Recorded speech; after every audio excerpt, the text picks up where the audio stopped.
আসসালামু আলাইকুম রহমতুল্লাহি ওবরকাতুহু। সম্মানিত দর্শক, এবারের ঈদ যাত্রা কেমন হলো? এখনো পর্যন্ত আজকের এই দিনে আমি যখন ভিডিওটি করছি, বৃহস্পতিবার দিন, ঈদের আরও একদিন বাকি আছে মধ্যে, শুক্রবার, এমনকি ঈদের দিন শনিবার সকালে পর্যন্ত মানুষজন ঢাকা শহর ত্যাগ করবে। বিশেষ করে নরসিংদী, তারপর কুমিল্লা, দাউদকান্দি, এমনকি ফেনী, এদিকে মানিকগঞ্জ, তারপরে মুন্সিগঞ্জ, এই বিস্তীর্ণ এলাকার প্রায় 50 লাখ লোক যারা ব্যবসা বাণিজ্য করেন, তারা চাঁদ রাতে, মানে যে রাতে চাঁদ উঠে, সেই রাতের গভীর রাত পর্যন্ত ব্যবসা বাণিজ্য করেন এবং লেনাদেনা করে থাকেন। এবং বিভিন্ন মার্কেটে কেউ কর্মকর্তা, কেউ কর্মচারী, কেউ মার্কেটের মালিক, কেউ দোকানের মালিক, সব মিলিয়ে অন্তত ঢাকার আশেপাশের 50 লাখ লোক রয়েছেন যারা তাদের যে অর্থনীতি, ব্যবসা বাণিজ্য চাঁদ রাত কেন্দ্রিক হয়। হিসাবপত্র সব কিছুই তারা ক্লোজ করে এই চাঁদ রাতে।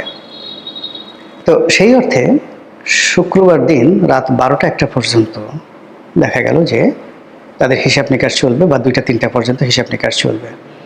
সারা রাত অনেকে ঘুমাবে না। এরপর তারা খুব সকালবেলা বা ওই রাতের কাজ সেরে যারা ধনবান তারা গাড়িতে করে চলে যাবেন। অনেকে ঈদের দিন সকালবেলা গ্রামের দিকে ছুটবেন। এই হলো আমাদের ট্র্যাডিশন। বলা হয়ে থাকে ঢাকা শহরে প্রায় আশেপাশের এলাকা মিলিয়ে 3.25 কোটি মানুষ থাকেন। ঈদের সময়টিতে, বিশেষ করে এই 2 ঈদের সময়টিতে 1 কোটি লোক ঢাকাতে থাকেন, বাকি লোক ঢাকা ছেড়ে চলে যান। ফলে এই ঢাকা একটা, যাকে বলা হয় নীরব, নিস্তব্ধ, একটা নিশ্চিম, যাকে বলা হয় জনমানবহীন মহানগরীতে পরিণত হয়। আমরা যারা ঢাকাতে থাকি বিভিন্ন সময়, এই ঈদের সময়টিতে আমাদের অনেকের কাছে মনে হয় যেন দুর্বোধ্য, অসহায়। চারিদিকে কোনো লোক নাই, জন নাই, গাড়ির হর্ন নাই, কান্নাকাটি নাই, ঝগড়াঝাটি নাই, কোনো কিছু নাই। তো এরকম একটি অবস্থা যে তৈরি হয়, এর পেছনে কি পরিমাণ একটা অর্থনৈতিক লেনদেন থাকে। 2.5 কোটি মানুষ, বা ধরেন 2 কোটি মানুষ, 2 কোটি মানুষ যাতায়াত করছে। তো 2 কোটি মানুষ যদি যাতায়াত করে এবং এক এক জনের যদি গড়ে 10,000 টাকা করে খরচ হয় যাতায়াতে, আরও বেশি হবে অনেকজনের। তো 10,000 লোক যদি যাতায়াত করে, 10,000 ইন্টু 2 কোটি খরচ করে, মানে একটু, মানে যাকে বলা হয় এটাকে মাল্টিপ্লাই করেন। এবং এই পরিমাণ টাকা তার যদি আবার একটা অংশ 30%, 20% এই বিভিন্ন রাজনৈতিক যারা লোকজন রয়েছে তাদের পকেটে যায়, তাহলে এই পরিমাণটা কি হতে পারে? সারা দুনিয়াতে বিভিন্ন উৎসব, বিশেষ করে ধর্মীয় উৎসব যখন হয়, সেখানে পুরো দেশ, জাতি, রাষ্ট্র ব্যবস্থা এই ধর্মীয় উৎসবকে নিরানন্দময়তা থেকে আনন্দময় করার জন্য সর্বশক্তি নিয়োগ করে। যারা ইউরোপে থাকেন তারা ক্রিসমাস বা বড়দিন উপলক্ষে কী ধরনের ছাড় দেওয়া হয় মার্কেটগুলোতে সরকারের পক্ষ থেকে, জনগণের পক্ষ থেকে, সেটা আপনারা জানেন। অন্যদিকে লুনার ফেস্টিভ্যালকে উদযাপন করার জন্য চীন, তাইওয়ান এবং সংশ্লিষ্ট অঞ্চলে যে বিশাল উৎসব হয়, দীর্ঘমেয়াদের ছুটি, সেটাকে কেন্দ্র করে পুরো যে বৌদ্ধ জনগোষ্ঠী, তার সঙ্গে সঙ্গে চীন অধ্যুষিত এলাকাতে এবং চীনের নাগরিক যেই যেই দেশে আছেন সেখানে উৎসবের বন্যা বয়ে যায়। কিন্তু আমাদের দেশে না, এই দুটো ঈদ,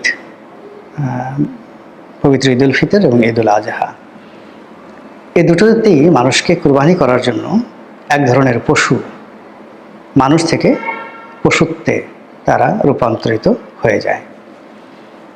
কি করে গলা কাটা যাবে? কি করে কুরবানির পশুকে জিম্মি করে চাঁদা আদায় করা যাবে? পথে ঘাটে ট্রাক থামিয়ে চাঁদা আদায় করা যাবে? ইজারার নামে হাট বসিয়ে সেখান থেকে সেই কুরবানির পশু ব্যবসায়ীদেরকে জিম্মি করে টাকা আদায় করা যাবে? কী করে কুরবানির পশু চুরি করা যাবে?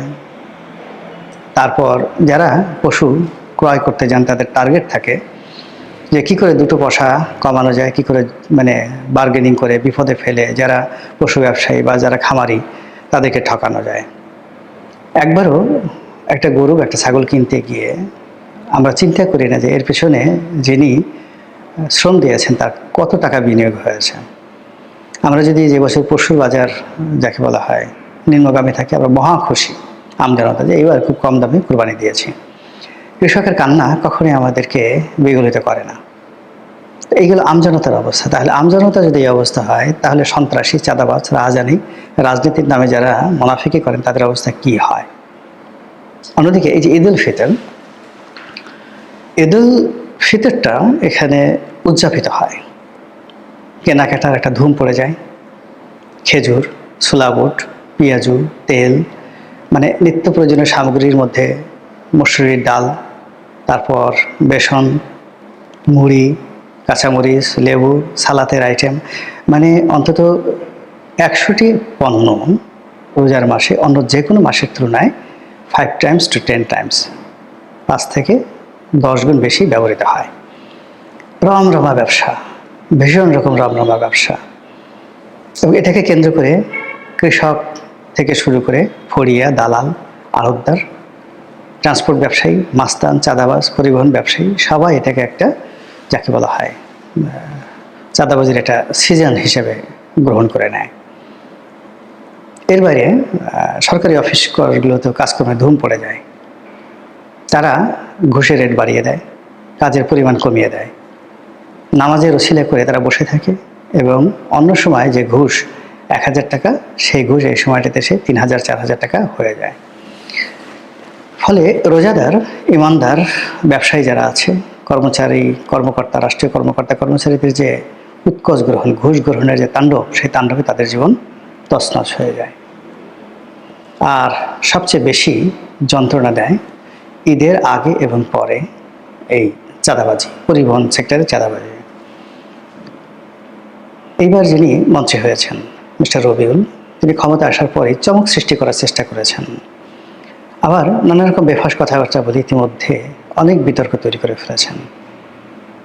যেমন চাঁদাবাজি নিয়ে তিনি বললেন যে তিনি চাঁদাবাজি তাকেই বলবেন যেটি জোর করে আদায় করা হয়, কিন্তু সমঝোতা করে যেটি আদায় করা হয় সেটিকে তিনি চাঁদাবাজি বলতে নারাজ। তো এটি নিয়ে ভীষণ রকম বিতর্ক হলো। তিনি, তার যারা লোকজন আছেন, তারা মিডিয়াতে এসে মন্ত্রীকে সমর্থন করার চেষ্টা করলেন, কিন্তু শেষ পর্যন্ত যেটি হলো সেটি হলো তিনি সমঝোতার চাঁদাবাজির উপকার হয়ে গেলেন। ওবায়দুল কাদেরকে যেভাবে কাওয়া কাদের বলা হতো, ঠিক এইভাবে রবিউলকে বলা হচ্ছে সমঝোতার চাঁদাবাজদের মাস্টার মাইন্ড বা প্রভু, এরকম কথাবার্তা। এই কারণ হলো যে এখানে যে চাঁদাবাজি হয়, মালিক পক্ষ করে, শ্রমিক পক্ষ করে, তারপর বিভিন্ন মাস্তানি যারা করেন পথে ঘাটে তারা করেন, আর অন্যান্য যে সকল লোকজন রয়েছেন এই পরিবহন সেক্টরে, মোরালে সবাই এই সময়টিতে বেপরোয়া হয়ে পড়েন। হাজার হাজার কোটি টাকার এখানে লেনদেন হয়, চাঁদাবাজির লেনদেন হয়।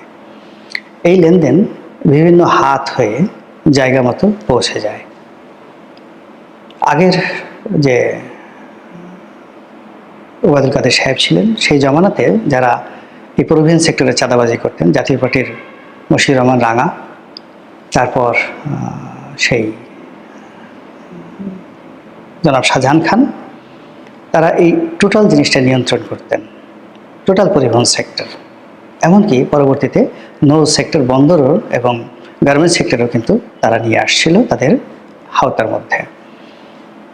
তো এখন তারা নাই। সেই চাঁদাবাজিটা কারা করছে? জামাতের লোক নিঃসন্দেহে চাঁদাবাজি করছে না, বিএনপির কেউ না কেউ করছে। বিগত সরকার আমলে শামসুর রহমান শিমুল বিশ্বাস, তিনি এই পরিবহন সেক্টরের নেতা ছিলেন, মানে 2001 থেকে 2006 পর্যন্ত। তারপরে বিআইডব্লিউটিসির চেয়ারম্যান ছিলেন। ফলে ওই সময়টাতে পুরো জিনিস তার নিয়ন্ত্রণে ছিল। এই বছর তিনি সংসদ সদস্য হয়েছেন, তার নিয়ন্ত্রণে কোনো কিছু আছে কিনা আমি বলতে পারবো না। তো হোয়াট এভার মেবি, যা কিছু হোক না কেন, এটার একটা ভাগ রাজনীতির নেতাকর্মীদের জন্য বরাদ্দ থাকে।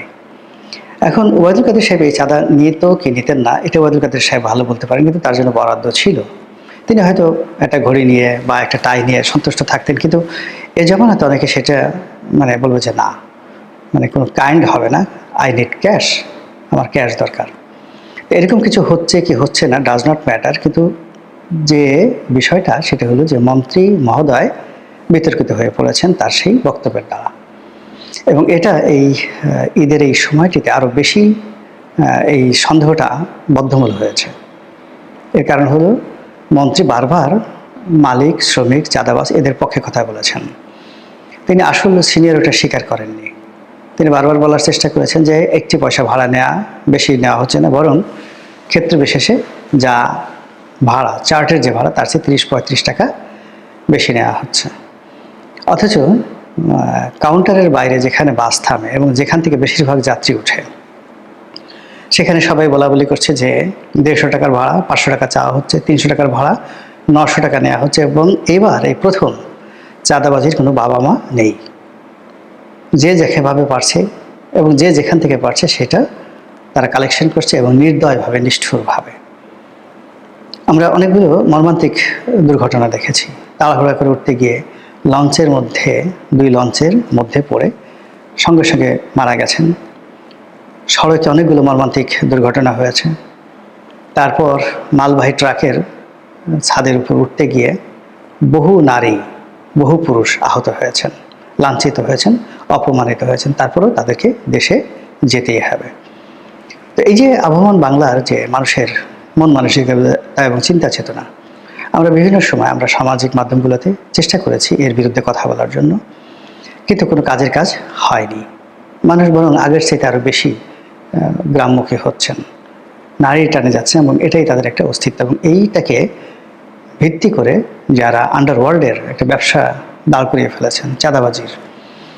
তো সেই চাঁদাবাজি যদি এই সময়টিতে বন্ধ করা তো দূরের কথা, আরও অতীতের চাইতে আরও বেড়ে যায়, তাহলে জনাব তারেক রহমান সাহেবের সরকারের জন্য এটা ভালো হবে না। ভালো হবে না এই কারণে যে সব সরকারই চাঁদাবাজি করছে কম বেশি, সব আমলেই কম বেশি চাঁদাবাজি হয়েছে। কিন্তু যেহেতু অতীতে সরকারের যে প্রিভিয়াস রেকর্ড রয়েছে 2001 থেকে 2006 পর্যন্ত, সেখানে তাদের বিরুদ্ধে অন্যতম অভিযোগ ছিল মিস্টার 10%, মিস্টার চাঁদাবাজ, মিস্টার প্রিন্স, মিস্টার যুবরাজ। এই জিনিসগুলোর সাথে সাথে খোয়াব ভবন, হাওয়া ভবন, খাম্বা ইত্যাদি, মানে এত নেতিবাচক যে টাইম ম্যাগাজিনের মতো পত্রিকাতেও এই বিষয়গুলো চলে আসছে। ফলে এইবার ক্ষমতা এসে জনাব তারেক রহমান সাহেব প্রাণান্ত চেষ্টা করবেন বা করছেন চাঁদার বিরুদ্ধে লড়াই করার জন্য, এবং তাকে সেটা করতেই হবে যদি ক্ষমতায় তাকে টিকতে হয়। আর সেই কাজ তিনি যখন জেহাদ হিসেবে নেবেন, তখন তার দলের লোকজনরা পথে ঘাটে মাঠে যদি চাঁদাবাজির পরিমাণ বাড়িয়ে দেয়, রেট বাড়িয়ে দেয়, জুলুম অত্যাচারকে যদি সীমাহীন করে ফেলে, তাহলে বুঝতে পারেন যে সরকারের মধ্যে অন্তর্কলহ, ইন্টারনাল ক্লাশ, এটি কতটা আত্মঘাতী হবে। এবং এই ধরনের ইন্টারনাল ক্লাশ নিয়ে কোনো সরকার আখেরে, মানে শেষ পর্যায়ে ভালো কিছু করতে পারে না। মহান আল্লাহ আমাদের সবাইকে হেদায়েত দান করুন, হেফাজত করুন। আসসালামু আলাইকুম রহমতুল্লাহি ওয়া বারাকাতুহু।